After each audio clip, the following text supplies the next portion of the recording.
ఈ రాత్రి కాల సమయం ప్రభు అయిన యేసుక్రీస్తు నామంలో ఈ చిన్న గ్రామం అయినటువంటి మీరు దేవుని వాక్యమును వినడం కోసం దేవుడు ఏర్పాటు చేశాడు.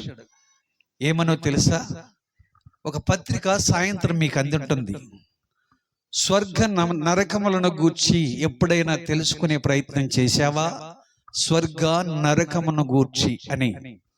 అందుకని ఆ పత్రిక ఎవరు చదివినా కూడా ఫ్రీలారా, అందులో స్వర్గం ఎక్కడుందో నరకం ఎక్కడుందో తెలుసుకోవడానికి ముందు మధ్యాహ్నం ఒక కురవాడు సాక్ష్యము ఇప్పుడే చెప్పాను కదా, ఆయన ఇంటికి వెళ్ళి ఆనందించినాడు. కానీ సందిగ్ధములో యవనస్తుడు ఒక మాట అన్నాడు తన భార్యతో, నేను దేవుడిని నమ్మాలి, దేవుని సేవ చేయాలన్న ప్రేరణ ఈ దినము నాకు వచ్చింది, బ్రతికితే దేవుడి కోసమే బ్రతకాలని. అదే సందర్భంలో నాకు చాలా మంది స్నేహితులు ఉన్నారు. వాళ్ళు ఏమని నన్ను హేళన చేస్తారు, ఎట్లా నన్ను గూర్చి అర్థం చేసుకుంటారన్న కొద్దిగా నత్త వేరుపడింది అంతరంగములు అన్నాడంట. ఇప్పుడు ఇక్కడ 26వ వచనములో మీరు చూస్తారు, 25వ వచనములో మీరు చూస్తారు. లూకా శుభవార్త 9వ అధ్యాయంలో 25, 26 ఏమని సాక్ష్యం ఇస్తుంది?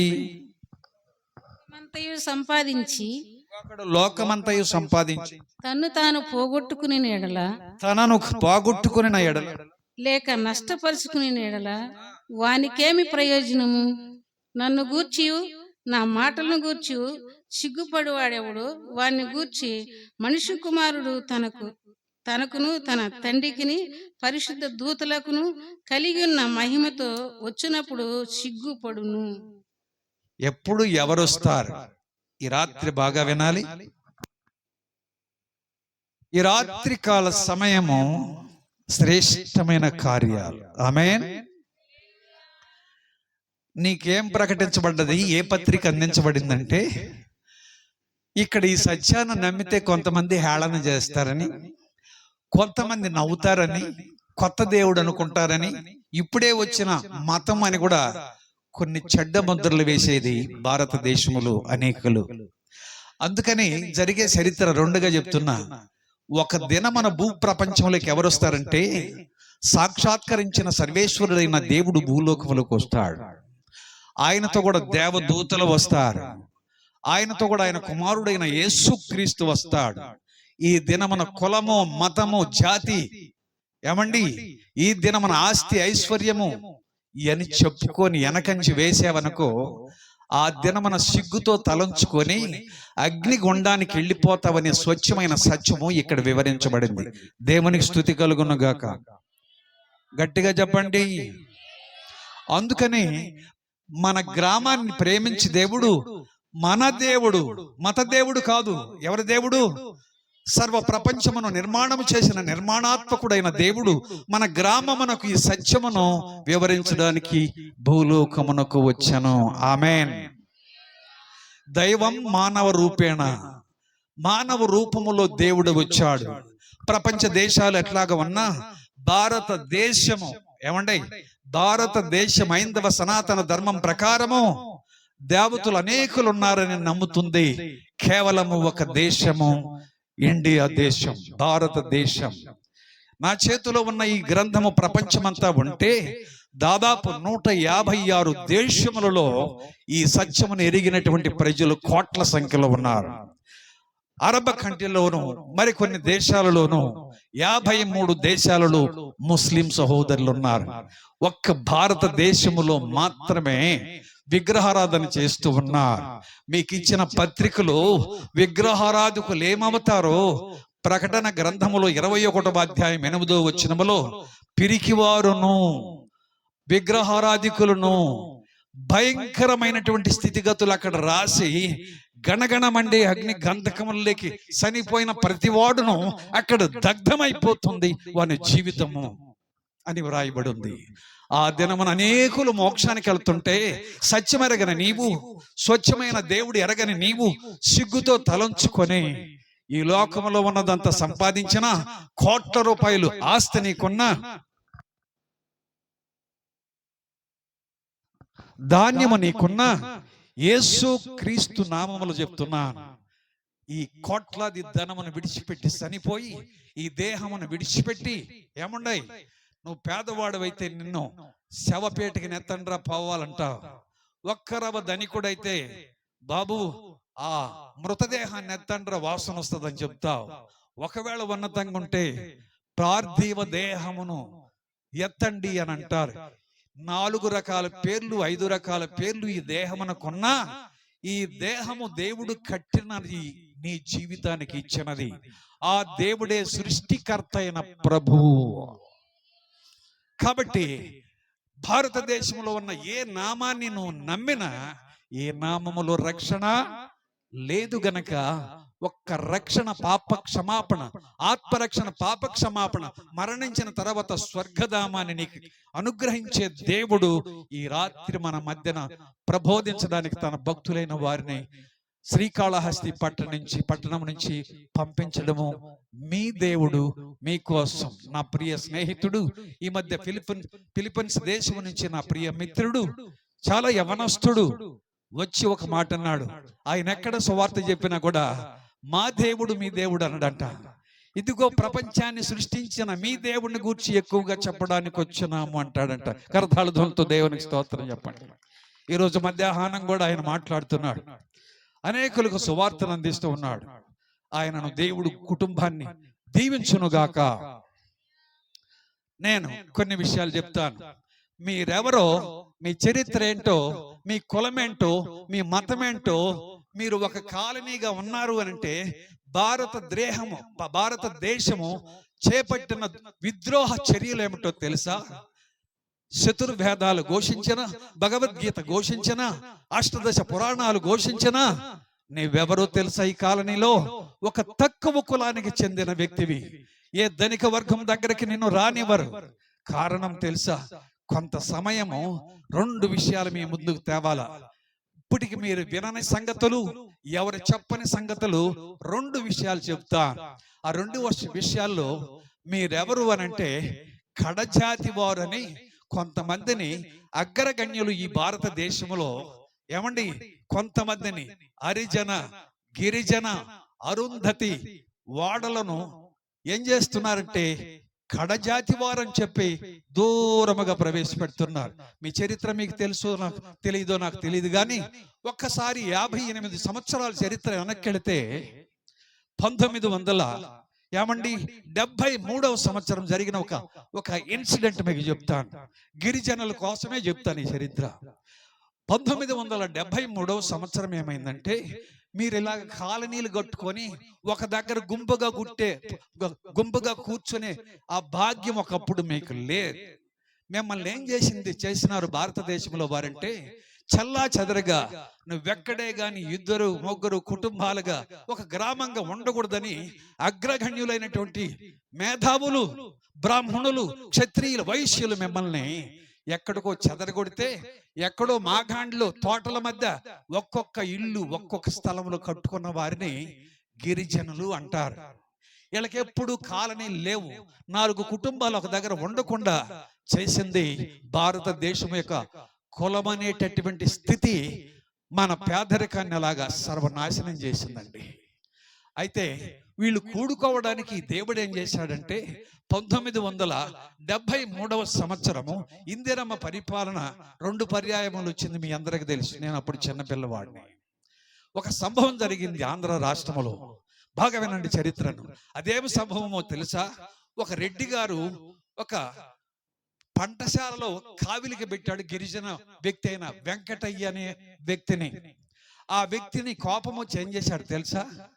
రెడ్డి గారు అనుకున్న పనులన్నీ చేయలేదని ఎచ్చలవిడిగా హింసించి ఒక దినమున చంపివేశాడండి. పోస్ట్ మార్టం అంటే ఏమి తెలియదు ఆ రోజుల్లో.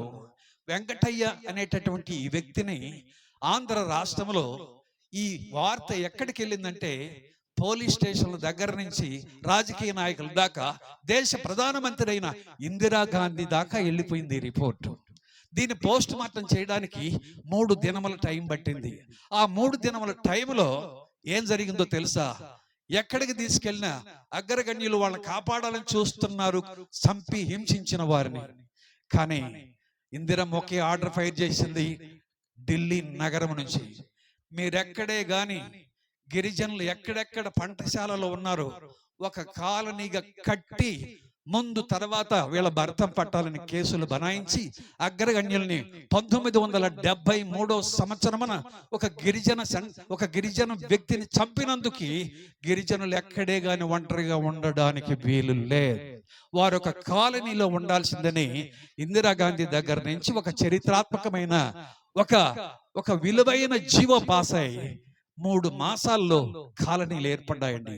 కావాలంటే మీ పెద్దలను అడగండి, చరిత్రను ఒకసారి వెనక్కి తిరిగి చూసుకోనండి. నేను చెప్తూ ఉన్నాను, మొట్టమొదటిగా ఇది నెల్లూరు జిల్లాలో జరిగింది. ఆంధ్ర రాష్ట్రంలో ఉండే 24 జిల్లాల్లో ఉన్న గిరిజనులను ఒక్కొక్క చోటుకి చేర్చి కాలనీలు కట్టించి ఇందిరమ్మ ఇళ్లను ఇచ్చి మీకు ఒక మంచి విలువను సమకూర్చింది కాంగ్రెస్ పార్టీ. అది నాన్న దేవుడు ఈ మేలు చేశాడు. ఒకవేళ మీరు నా వైపు చూస్తే ఒంటరిగా వీళ్ళు ఎట్ట కాపురం చేస్తారో నాకు తెలియదు, కానీ నా తల్లిదండ్రుల వల్ల, నా గ్రామము వలన, లేక నాకు శత్రువులు ఉన్నందువలన 22 సంవత్సరాలకు వివాహమైంది. భార్య వయసు 18 సంవత్సరాలు, నా వయసు 22 సంవత్సరాలు. వ్యవసాయ పంట కోసం లీజు వ్యవసాయం చేయడానికి నెల్లూరు జిల్లాలో 22 సంవత్సరాలు శారీ కట్టుకున్నటువంటి అనుభవం కూడా లేదు మా భార్యకి. ఓణీ లంగాతో ఉందండి. ఆ తర్వాత గ్రామానికి 3 కిలోమీటర్ల దూరంలో అడవి ప్రాంతంలో గిరిజనులు ఎలాగుంటారో నా భార్య నేను 1.5 సంవత్సరము మీరు పడే బాధలను రుచి చూడడానికి దేవుడు ఎందుకు పెట్టాడు. ఒక రెడ్డి గారి పంటసేలో ఒక మోటారు దగ్గర ఒక పాకలో 1.5 సంవత్సరం సంసారం చేసి ఆ తర్వాత ఆ పంటసేల దగ్గర ఉన్న బాధలు, గిరిజనులు పడే కష్టాలు రుచి చూడడానికి ప్రభువారు ఆ శ్రమకు నన్ను అప్పగించినాడు. యవనస్తురాలైన భార్యను, యువకుణ్ణి ఆ అనుభవంలోంచి బయటకు వచ్చినందువల్ల మీలాంటి పేదవాళ్ళను చూసే భాగ్యము, ఆదరించే భాగ్యము, వాదార్చే భాగ్యము, స్వచ్ఛమైన సత్యాన్ని అందించే ఆ కరుణామయుడు దేవుడు ఈ స్థితికి తెచ్చినాడు. కరతాళంతో దేవుని స్తోత్రం చెప్పండి. ఈ దినమన దేవుడు నన్ను ఎక్కువగా ఆశీర్వదించాడు. ఎక్కువగా అంటే అర్థమైందా మీకు? ఆ స్థితి నుండి, పాపిష్టి జీవితం నుండి, నికృష్టమైన నిరుపేద స్థితి నుండి ఆధ్యాత్మికమైన విలువలను నేర్చుకొని తెలుసుకొని ఆ స్థితి నుండి బయటకు వచ్చి ఆ పేదరికంలో ఉన్న మీలాంటి బిడ్డలకి స్వచ్ఛమైన సత్యాన్ని విత్తడానికి ఒక చిన్న సాధనంగా నన్ను దేవుడు ఆశీర్వదించినాడు. ఆమేన్. వినండి, యూట్యూబ్లో సత్యాన్ని వీక్షిస్తున్న వారులారా, మారుమూల ప్రాంతాలకి ఎవరెళ్ళరు, అగ్ర కులాల దగ్గరికి ఎవరు సువార్తకి వెళ్ళరు తెలుసా?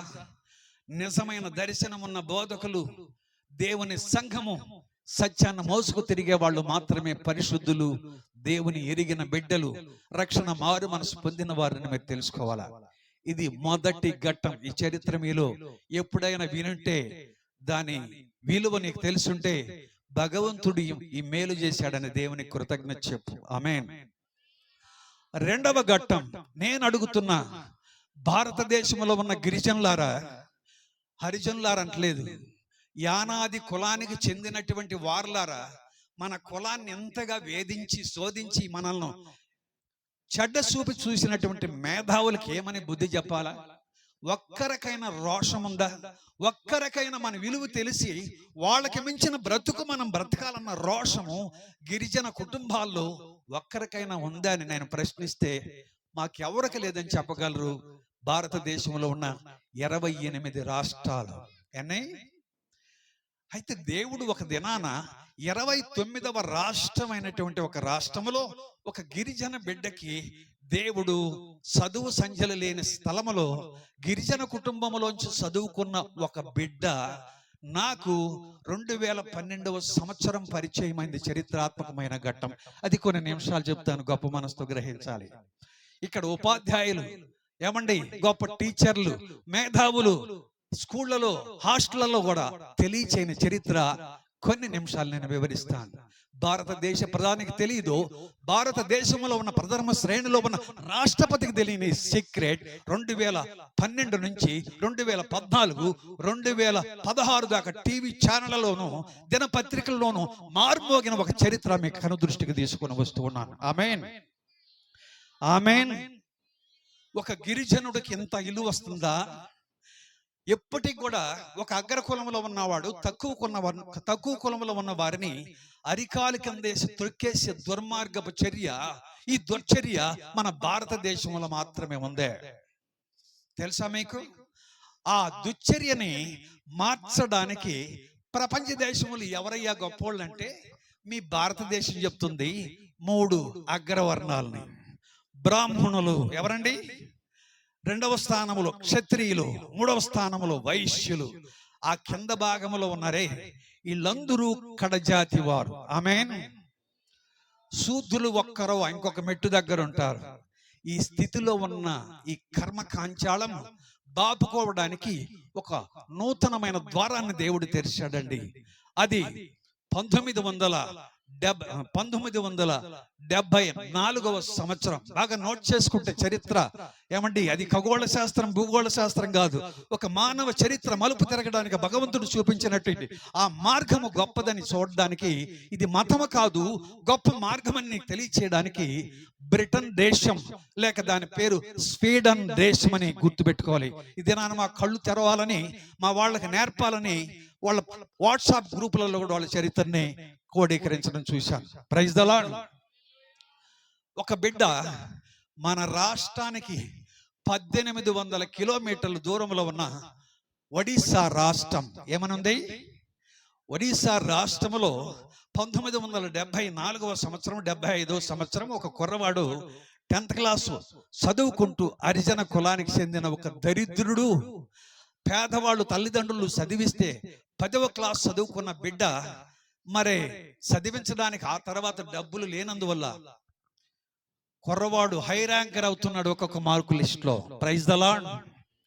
అలాంటి బిడ్డ ఒక దినమైన ఏం చేసినాడంటే 10th క్లాస్ పాస్ అయిన తర్వాత అతడు స్టేట్ లెక్కలో ఒక ఫస్ట్ ర్యాంకర్ అయినాడు. ఆయన వచ్చినటువంటి విధానం గొప్పది గనక, ఎక్కడ చదువుకుంటావు బాబు అని అంటే, నేను ఫలానా ఢిల్లీ నగరంలో చదువుకుంటాను, 3 స్థలాలు నీకు ఇస్తూ ఉన్నాం, ఎక్కడ చదువుకుంటావు అంటే అతడు కోరుకున్నది ఢిల్లీ నగరం. ఏందో తెలుసా? ఆర్ట్ ఫౌండేషన్, ఒక ఆర్ట్, దీని తెలుగులో ఏం చెప్పాలి, డ్రాయింగ్ అనేటటువంటి విధానంలో కుర్రవాడు ఆడి తేరినాడండి. వెంటనే గవర్నమెంట్ మెచ్చి ఏమండి ఎక్కడికి తీసుకెళ్ళిందంటే ఢిల్లీ నగరానికి తీసుకెళ్ళింది. కుర్రవాడికి వెళ్ళడానికి ఛార్జీలే, ఉండడానికి ఇల్లు లేదు, తినడానికి తిండి లేదు. అంత దరిద్రుడు ఒక గిరిజన కుటుంబంలో పుట్టి ఢిల్లీ నగరంకి వెళ్ళి ఒక హాస్టల్ వసతి కలిగి చదవడానికి వెళ్ళినప్పుడు ఖర్చులకు డబ్బులు లేనందువల్ల ఏమండి పగలు రాత్రి బాత్రూములకు ఆ ఫుట్పాత్ మీద ప్లాట్ఫారం మీద ఉండే వాటిని వాడుకునేవాడు. మీకు తెలుసో తెలియదు. అలాంటి దరిద్ర జీవితంలో ఖర్చు పెట్టుకోవడానికి రూపాయి డబ్బులు లేకపోతే కుర్రవాడు ఏం చేశాడు తెలుసా? తన తెలివిని ప్రయోగించి ఒక మెయిన్ రోడ్ లో ఒక బ్యానర్ రాశాడు ఒక క్లాత్ మీద, ఇదిగో 10 నిమిషాల సమయానికి 10 రూపాయల డబ్బులు మీరు ఇస్తే మీ ఫోటోను ఉన్నట్లుగా చూపిస్తాను రాసి అని బోర్డు పెట్టాడు. కర్తార్థంతో దేవునికి స్తోత్రం చెప్పండి. Praise the lord. ఇది ఎక్కడి దాకా పెరిగిందంటే పోలీసులు వచ్చి, అరే ముందు లేవరా రోడ్లో నుంచి, జనాలు ఎక్కువైపోతున్నారని పోలీసులకు తలనొప్పి తెచ్చేదాకా జనాలు పెరిగిపోతూనే ఉన్నారు. Praise the lord. అయితే ఇలాంటి యవనస్తుడు దినము ఖర్చుల కోసమని ప్రయోగించినటువంటి ఆ కృపను, అతనికి ఉన్న తలాంతును ఏం చేసినాడు తెలుసా? దినం పొడిగించినాడు. ఆయన కాలేజీకి వెళ్ళి తిరిగి వచ్చేవాడు. అలాగ వచ్చి మళ్ళా తన పని తను కొనసాగించాడు. స్కాలర్షిప్ వెంటనే రాదు కదా, వస్తుంది పోయిన రోజుకే. వచ్చేంత వరకు ఖర్చులకు పైసా చేతులు లేనందువల్ల యవనస్తుడైనా, పేరు గుర్తుందా మీకు ఎవరికైనా నెట్లో చదివిన వాళ్ళకి? డాక్టర్ ప్రద్యుమ్న ఏమండి నందియా కుమార్, నందియా అనే మహానందియా అని పెట్టుకున్నాడు. అక్కడికి వెళ్ళిన తర్వాత నందియా కాదు, మహానందియా. డాక్టర్ ప్రత్యుమ్న మహానందియా అనే పేరు నెట్లో కొడితే అది బయటకు వస్తుందండి. Praise the lord. కుర్రవాడు చాలా వేగవంతంగా అభివృద్ధి చెందుతున్నాడు దినదినము. ఒక దినమున ఈ రోడ్డు మీద పోతున్న ఒక టాప్లెస్ కారు, ఏం కారు అంటే పైన టాపు లేని కారు, దాని లోపల ఏమండి అంతరిక్ష పరిశోధన కేంద్రంలోకి వెళ్ళి మొట్టమొదటిగా ఉపరితలంలోకి వెళ్ళి ఏమండి గగనతలంలోకి వెళ్ళి చంద్రమండలంలో పరిశోధన చేసిన మొట్టమొదటి ఒక స్త్రీ. అప్పుడప్పుడు ప్రేమికుల డేట్ అని ఒకటి చూస్తుంటారు, తెలుసా మీకు?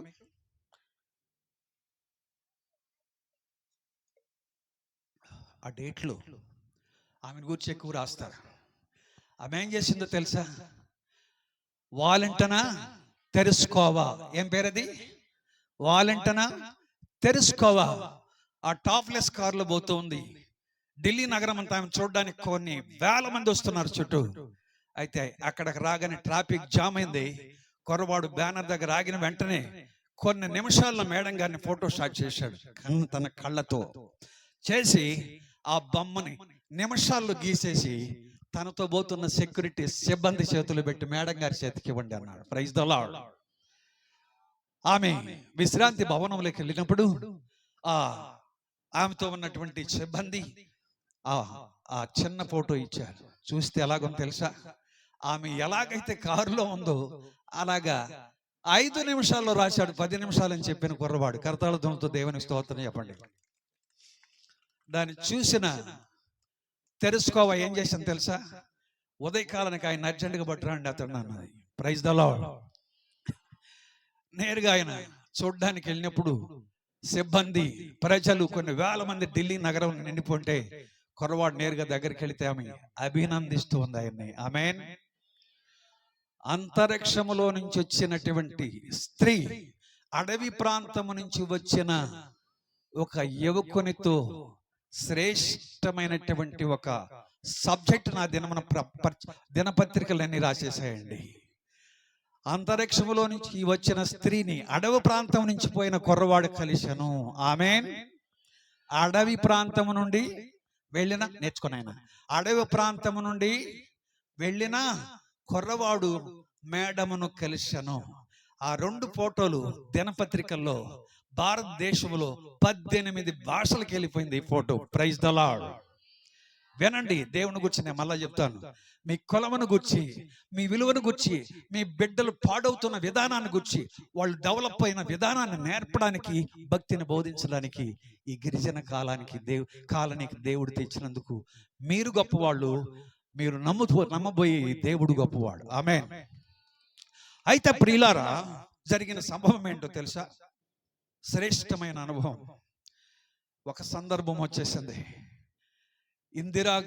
శ్రీమతి ఇందిరా గాంధీ మొట్టమొదటిగా ఈ కుర్రవాడెవరు అర్జెంటుగా నా ఫోటో రాయించుకొని రండని ఢిల్లీ నగరములో గంటల్లో కుర్రవాడిని చేర్చుకొని ఇందిరా గాంధీ ఫోటోనామి ఆయన 10 నిమిషాల్లో మేడం ఎలాగుందో ఒక ఫుల్ షాట్, ఒక హాఫ్ షాట్, అంటే పూర్తి బొమ్మ అర్ధభాగం బొమ్మ రాసి ఆమె చేతిలో పెడితే ఆమె అభినందించేసిందండి. శ్రీమతి ఇందిరా గాంధీ. ఒక్కసారి వెళ్ళి చరిత్ర అంతా ధ్యానం చేయండి. కాలేజీలను బాగు చేయండి, హాస్టల్ను బాగు చేయండి, హై స్కూల్ను బాగు చేయండి. ఆధ్యాత్మికంగా ముందుకెళ్లే బిడ్డల ప్రేమను అభివృద్ధి లేకుతండి ఇలాంటి జంటను బట్టి. Praise the lord. ఆ నోట ఈ నోట పడి ఇంగ్లీష్ దేశానికి వెళ్ళిపోయింది వార్త. స్త్రీలు కీలు కడుతున్నారండి. కుర్రవాడు ఎలాగుంటాడో చూడాలని. Praise the lord. స్త్రీలు కీలు కడుతున్నారు. ఇంగ్లీష్ దేశంలో ఒక దొరసాన్ని పోయి భారతీయుడు పోయి చూడాలంటే నల్లవాడు ఏ పరిస్థితులు అమ్మిడికి పోవడానికి లేదు, ముట్టుకోవడానికి లేదు, ఆ దేశంలో ఉండడానికి కూడా వీల్లేదు. మహాత్మా గాంధీ ట్రైన్లో ఎక్కితే బ్రిటిష్ వాళ్ళు పరిపాలన చేసేటప్పుడు అరే నల్లవాడు వచ్చేసాడని ట్రైన్లోంచి తోసేస్తూ ఉన్నారంట తెల్లవాళ్ళు. అంత నీచంగా చూస్తారు భారతదేశంలో ఉన్న నల్లవాళ్ళని, తెల్లవాళ్ళు. అయితే అందుకని మహాత్మా గాంధీ రాశాడు తన చరిత్రలో, క్రీస్తు అంటే నాకు ఇష్టం కానీ దౌర్భాగ్యులైన క్రైస్తవులు అంటే నాకు ఇష్టం లేదని తన సొంత చరిత్రలో రాశాడు. Praise the lord. ఆయనకు సంభవించింది. అలాంటిది ఒక లేడీ 4 స్త్రీలతో వచ్చిందండి. వచ్చి ఏం చేసింది? కుర్రవాడిని కలిసింది. స్వీడన్ దేశం. ఏం దేశం? అవును, కుర్రవాడిని కలిసింది. ఏ బాబు ఇవన్నీ ఎలాగ రాసావయ్యా? చాలా అందంగా ఉన్నాయి, చక్కదనంగా ఉన్నాయి, నా గురించి రాస్తావంటే నిమిషాల్లో ఆవిడ బ్రహ్మను రాసి చేతులు పెట్టేశాడు. ఆమేన్. ఎప్పుడు ఈ బొమ్మ చేతికొచ్చిందో నిమిషం లేట్ లేకుండా స్వీడన్ దేశానికి సంబంధించినటువంటి ఒక స్త్రీ, ప్రిన్స్ షార్లెట్, నీవు నన్ను పెళ్లి చేసుకుంటావా ఏమంటుంది? ఎస్, నిజమే చేసుకుంటాను అన్నప్పుడు ఏం జరిగిందో తెలుసా? నేను ఇంకా 3 సంవత్సరాలు దీన్ని నా సబ్జెక్ట్ కంప్లీట్ చేయాలన్నాడు. అయిన తర్వాత అయినా నీకు ఫ్లైట్ టికెట్ పంపిస్తాను స్వీడన్ దేశానికి, నువ్వు వచ్చేసి అని చెప్పిందంట మేడం. అయితే అలాగా రాలేను, నీ టికెట్ వద్దు కానీ నా స్వయాచితం మీదని ఆధారపడి నీ దేశానికి ఎలాగైనా వస్తానని 4వసారి ఇండియా దేశానికి వచ్చి కొత్త ఢిల్లీ నగరంలో ఒక చిన్న భవంతులోకి తీసుకెళ్లి ఆమె ఆయన పెళ్లి చేసేసుకున్నది ఇక్కడే. పెండ్లైన తర్వాత 3 సంవత్సరాల తర్వాత నేరుగా స్వీడన్ దేశానికి కుర్రవాడు సైకిల్ ప్రయాణం ప్రారంభించినాడు. ఆమేన్. ఏం ప్రయాణము? సైకిల్ ప్రయాణం. కొత్త సైకిల్ కొనడానికి కుర్రవాడికి డబ్బులు లేదు. కారణం, దరిద్రుడైన ఒక యానాది కుర్రవాడు. ఈ భాష వాడుతున్నాను, బాధపడబాక నా బిడ్డలారా. మన కులం పేరు పెట్టి వెలుసూపులు చూసింది భారతదేశంలో ఉన్న అగ్రగణ్యం. అందుకే నా బాధను వివరిస్తూ ఉన్నాను, బాగా వినాలి, చరిత్రాత్మకమైన విషయం. అయితే కుర్రవాడు పోనే బయలుదేరి వెళ్ళాడు. ఎట్లా పోతున్నాడు? సైకిల్ మీద పోతూ ఒక్కొక్క దినం ఆకలైనప్పుడు బోర్డు అక్కడ పెట్టి, ఇంగ్లీష్ బోర్డులో పెట్టి ఈ యొక్క చార్ట్లు రాస్తూ తన పొట్ట పోసుకుంటూ ఆ డ్రాయింగ్ వేస్తూ రమారమి ఏమండి 8 మాసాలకి 8 దేశాలు 7,000 కిలోమీటర్లు సైకిల్ ప్రయాణం చేశాడు. చెప్పండి, 8 దేశాలకు 8 మాసాలకు 7,000 కిలోమీటర్లు సైకిల్ ప్రయాణం చేరి అక్కడికి వెళ్ళిన తర్వాత ఉన్న సరిహద్దుల్లో ఉన్నటువంటి మిలిటరీ సైనికుల దగ్గరికి వెళ్ళి ఇలాగ చెప్పాడంట. ఏమనో తెలుసా? నేను ఈ దేశంలో ఉన్న రాజుగారి కుమార్తె రాణిని పెళ్లి చేసుకున్నాను, నేను ఇక్కడ వచ్చున్నానని చెప్పండి అని అంట.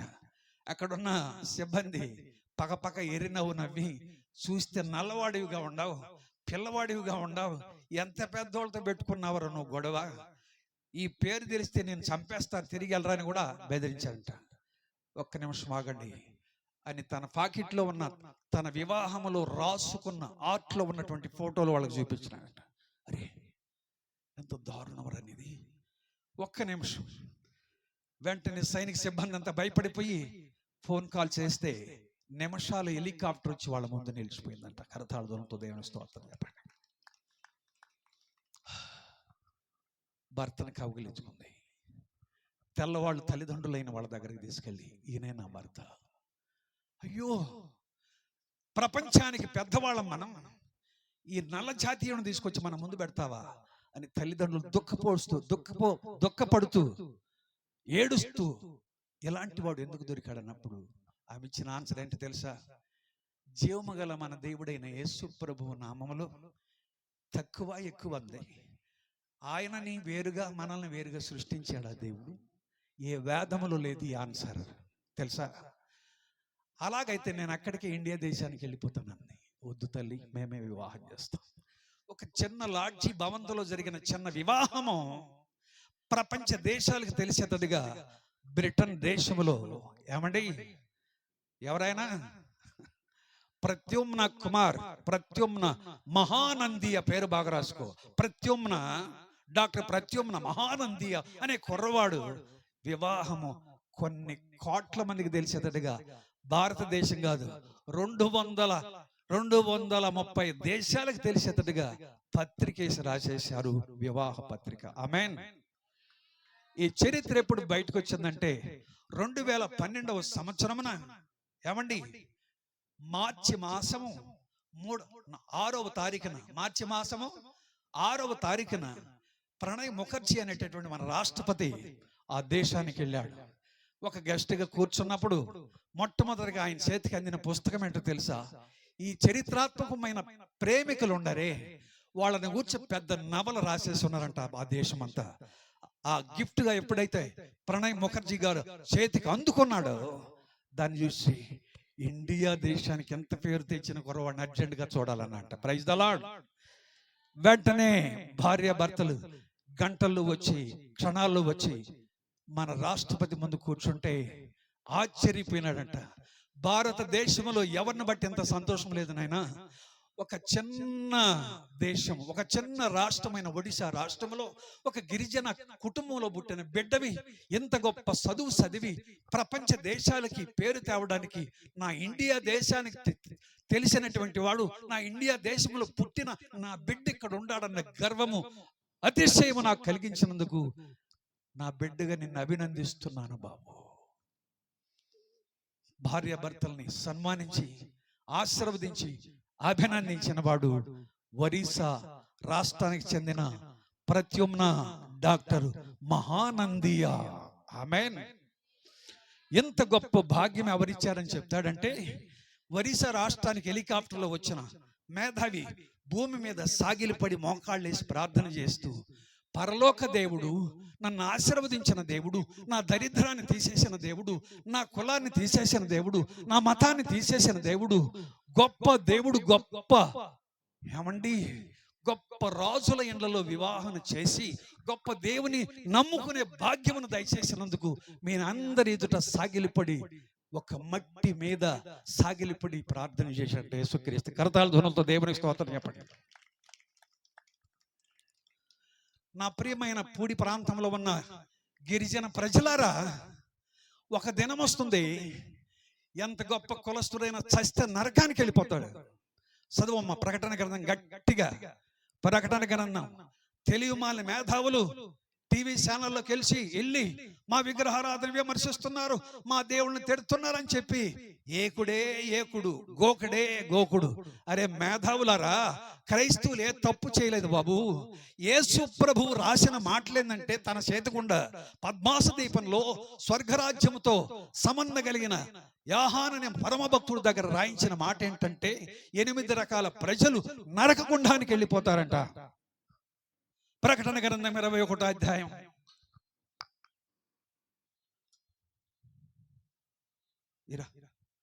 8వ వచనం చదువు గట్టిగా. పిరికివారును 1, అవిశ్వాసులను 2, అసహ్యులను 3, నరహంతకులను 4, వ్యభిచారులను 5, మాంత్రికులను 6, విగ్రహారాధకులను 7, అబద్ధికులందరూ అబద్ధికులందరూ అగ్నిగంధకములతో మండు గుండముల పాలు పొందుదురు. అదండి సప్త కోణములలో ఏమని తెలుసా? 7వ స్థానంలో విగ్రహారాధన చేసే ప్రతి మనుష్యుడు కూడా అక్కడ దగ్ధమైపోతాడు నరక గంధకములో అన్నాడు. నా ప్రియమైన స్నేహితుడా, క్రైస్తవులు చెప్పేటివి అబద్ధాలు కాదు, బోధించేటి అబద్ధాలు కాదు. దేవుడు అక్కడ రాయించాడు, విగ్రహారాధన అనేది మనుష్యుడు కవీశ్వరుడు సృష్టించుకున్న చరిత్ర మాత్రమే. ఈ గ్రంథమును ముద్రించిన వాడు భగవంతుడు. నీకు తెలివి ఉంటే, జ్ఞానం ఉంటే ఒక్కసారి బైబిల్ గ్రంథాన్ని కొని చదువు. నేను ఇస్తున్న శిరునామ ప్రకారం చదువుకున్న బిడ్డలుంటే ఒకసారి మహానందియాను కనులార చూడి రాత్రికాలం కురవాడిని గుర్చి ధ్యానం చేసి 2 గంటల 40 నిమిషాలకు కన్నీళ్లు విడిచి ఏడుస్తున్నాను నేను. ఒకప్పుడు ఆమె పక్కన నిలబడుకోవడానికి పనికిరాడు. ఎంత అందగత్తు ఆమె, ఎంత సౌందర్యవంతురాలో. మిలియన్ బిలియన్ కోట్ల ధనము కలిగినటువంటి మహారాణి పక్కన నిలబడుకోవడానికి ఆయన అర్హుడు కాదు. వీళ్ళిద్దరిని పక్కన నిలబెడితే పనికిరారండి. ఆ అబ్బాయి పనికిరాడు. అయితే రాత్రికాలం నేను చూసినప్పుడు ఒరిస్సా రాష్ట్రంలో ఒక టీవీ ఛానల్ ద్వారా ఇంటర్వ్యూ ఇస్తున్న సందర్భంలో కుర్రవాడు ఎలాగ ఉన్నాడు తెలుసా? రాజు టీవీగా ఉన్నాడు. ఆమె ఎలాగొంది తెలుసా? మీ భారతదేశంలో పల్లెటూర్లలో కట్టుకుంటారు చూడండి శారీస్, ముక్కాల శారీస్, అలాంటి కాటన్ శారీ కట్టుకొని ఒక పేదరాలుగా ఆయన పక్కన కూర్చుందండి. ఆమేన్. మేరీ ప్రిన్స్ చార్లెట్ ఎంత శక్తివంతులు వారు, ఎంత గొప్ప భాగ్యవంతులు వారు. ఆయన సాక్ష్యం చెప్తూ బోరుమని ఏడ్చాడు. వీరి పంచన ఉండడానికి అర్హుణ్ణి కాదు నేను. మేడం గారిని వివాహం చేసుకోవడానికి ఎన్ని జన్మలెత్తినా నేను పనికిరాను. భగవంతుడు ఆశీర్వదించి ఆయన ఆశీర్వాదంతో నాకు వివాహం చేశాడని గగ్గోర పెడుతూ ఎక్కుళ్ళు పెట్టి ఏడుస్తుంటే భర్తని ఓదారుస్తుంది భార్య, కన్నీళ్లు తుడుస్తుంది భార్య. అర్థమైందా ప్రేమ అంటే? ఎంత గొప్పవారు. మన పంట పొలాల దగ్గరకు మనల్ని తరిమేసినటువంటి దుర్మార్గులు అగ్రకులస్తులు మన గిరిజన కులాన్ని.